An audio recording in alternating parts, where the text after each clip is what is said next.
The jungle was silent. No birds sang, no monkeys chattered, and the wind didn't stir the leaves. It was the kind of silence that made every snapped twig and rustle sound terrifying. Deeper into the green maze, a group of villagers walked, their faces tense. They were strong, healthy people, used to hard work in the fields, but today fear hung heavy between them. They were following a trail that had appeared after the storm, a heavy one, which had washed away part of the forest floor. When the sky cleared, they saw the muddy ground had revealed something strange.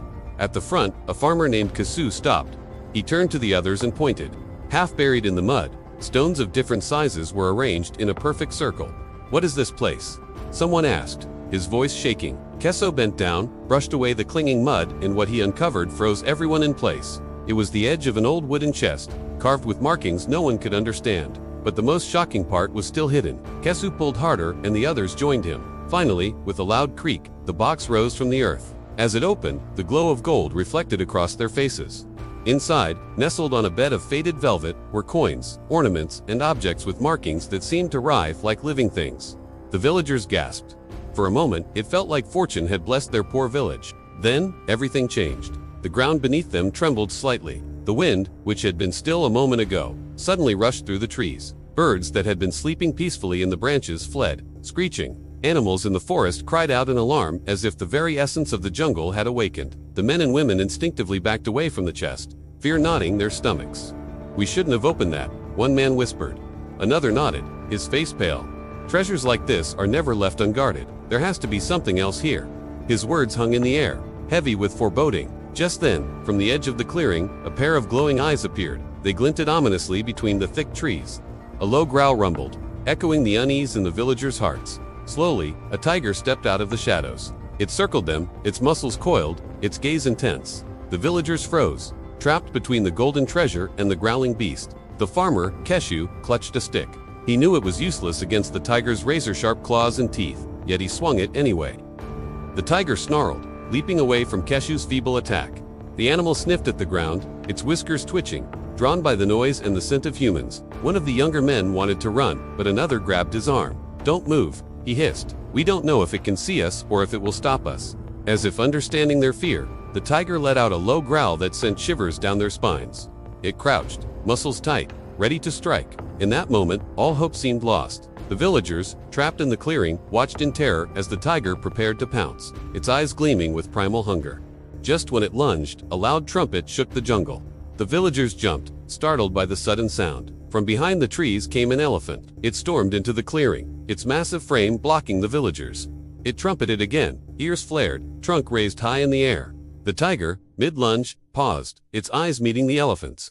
For a moment, they stared at each other, two powerful predators sizing each other up. But there was no contest. The elephant charged. It struck the tiger with its tusks, sending it crashing to the ground.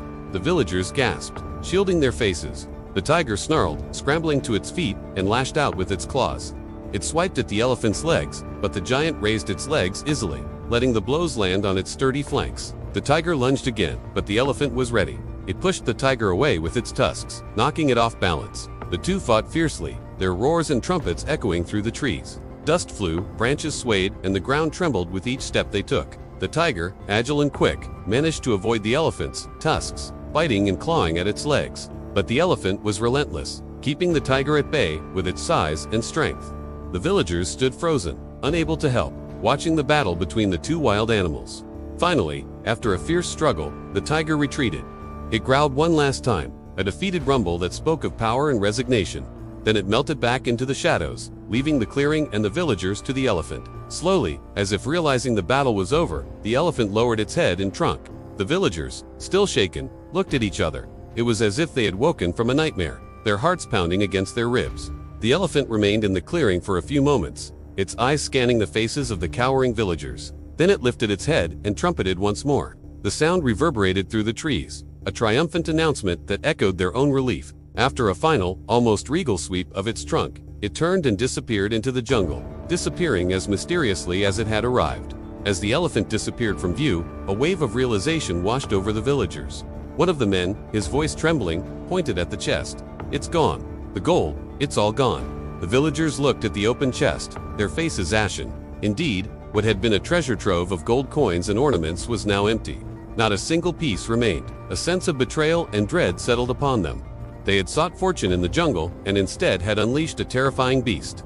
Fear twisted their faces as they realized the tiger could return, that their small village might not be safe anymore. In the end, only the large tree and the disturbed earth bore witness to the events of the day. That night, as the villagers huddled around their fires, the memory of the golden treasure and the beasts of the jungle weighed heavily on their minds. Stories were exchanged, tales of tigers and elephants, of ancient curses and protective spirits. But amidst the fearful whispers, one story stood out. It was the story of the brave farmer, Kesu, who had faced the tiger with nothing but a stick, who had shown courage in the face of danger. His act of defiance, though seemingly insignificant, had bought them time. Time for the elephant to arrive and drive away the tiger. In the days that followed, life in the village changed. The villagers were gripped by fear, constantly on guard for any sign of the tiger's return. Their simple lives turned upside down by the intrusion of the wild. They began to understand that the jungle, with all its beauty and bounty, was also a place of danger and mystery, and they realized that the real treasure was not gold or jewels, but life, safety, and the bond they shared as a community. As weeks turned into months, the memory of the golden chest faded, becoming just a story told around campfires. The villagers never forgot the day the jungle had come alive, the day they had stared into the eyes of a tiger and found a hero within themselves. The incident left an indelible mark on their souls, a reminder of the thin veil between their world and the untamed wilderness that surrounded them. They continued to live in the shadow of the jungle, forever changed by the encounter with the wild. And whenever they looked out into the emerald expanse, they knew that there were forces beyond their understanding, forces that could shift the balance of their lives in an instant.